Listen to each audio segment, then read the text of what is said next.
महाभारत कथा। कृपाचार्य तथा द्रोणाचार्य। गौतम ऋषि के पुत्र का नाम शरद्वान था। उनका जन्म बाणों के साथ हुआ था।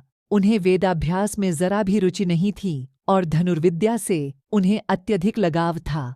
वे धनुर्विद्या में इतने निपुण हो गए कि देवराज इंद्र उनसे भयभीत रहने लगे। इंद्र ने उन्हें साधना से डिगाने के लिए नामपदी नामक एक देवकन्या को उनके पास भेज दिया। उस देवकन्या के सौंदर्य के प्रभाव से कृप नामक बालक उत्पन्न हुआ और दूसरे भाग से कृपि नामक कन्या उत्पन्न हुई। कृप भी धनुर्विद्या में अपने पिता के समान ही पारंगत हुए। भीष्म जी ने इन्हीं कृप को पांडवों और कौरवों की शिक्षा दीक्षा के लिए नियुक्त किया और वे कृपाचार्य के नाम से विख्यात हुए। कृपाचार्य के द्वारा पांडवों तथा कौरवों की प्रारंभिक शिक्षा समाप्त होने के पश्चात अस्त्र शस्त्रों की विशेष शिक्षा के लिए भीष्म जी ने द्रोण नामक आचार्य को नियुक्त किया। द्रोण के साथ प्रशत नामक राजा के पुत्र द्रुपद भी शिक्षा प्राप्त कर रहे थे तथा दोनों में प्रगाढ़ मैत्री हो गई। उन्हीं दिनों परशुराम अपनी समस्त संपत्ति को ब्राह्मणों में दान करके महेंद्राचल पर्वत पर तप कर रहे थे। एक बार द्रोण उनके पास पहुँचे और उनसे दान देने का अनुरोध किया। इस पर परशुराम बोले, वत्स, तुम विलंब से आए हो। मैंने तो अपना सब कुछ पहले से ही ब्राह्मणों को दान में दे डाला है। अब मेरे पास केवल अस्त्र शस्त्र ही शेष बचे हैं। तुम चाहो तो उन्हें दान में ले सकते हो। द्रोण यही तो चाहते थे। अतः उन्होंने कहा, हे गुरुदेव, आपके अस्त्र शस्त्र प्राप्त करके मुझे अत्यधिक प्रसन्नता होगी, किंतु आपको मुझे इन अस्त्र शस्त्रों की शिक्षा दीक्षा देनी होगी तथा विधि विधान भी बताना होगा। इस प्रकार परशुराम के शिष्य बनकर द्रोण अस्त्र शस्त्रादि सहित समस्त विद्याओं के अभूतपूर्व ज्ञाता हो गए। शिक्षा प्राप्त करने के पश्चात द्रोण का विवाह कृपाचार्य की बहन कृपि के साथ हो गया। कृपि से उनका एक पुत्र हुआ। उनके उस पुत्र के मुख से जन्म के समय अश्व की ध्वनि निकली, इसलिए उसका नाम अश्वत्थामा रखा गया।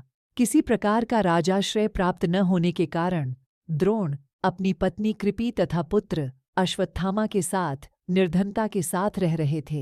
एक दिन उनका पुत्र अश्वत्थामा दूध पीने के लिए मचल उठा, किंतु अपनी निर्धनता के कारण द्रोण पुत्र के लिए गाय के दूध की व्यवस्था न कर सके।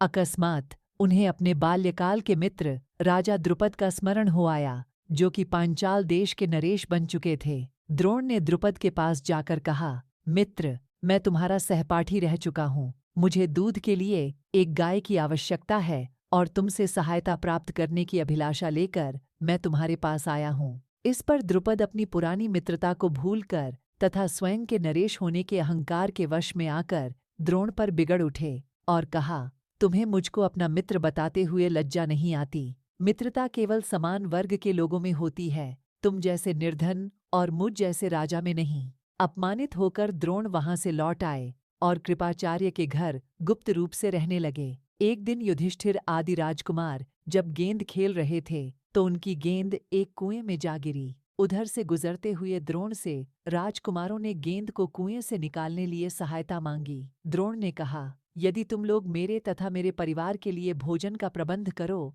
तो मैं तुम्हारा गेंद निकाल दूंगा। युधिष्ठिर बोले, देव, यदि हमारे पितामह की अनुमति होगी तो आप सदा के लिए भोजन पा सकेंगे। द्रोणाचार्य ने तत्काल एक मुट्ठी सींक लेकर उसे मंत्र से अभिमंत्रित किया और एक सींक से गेंद को छेदा, फिर दूसरे सींक से गेंद में फंसे सींक को छेदा।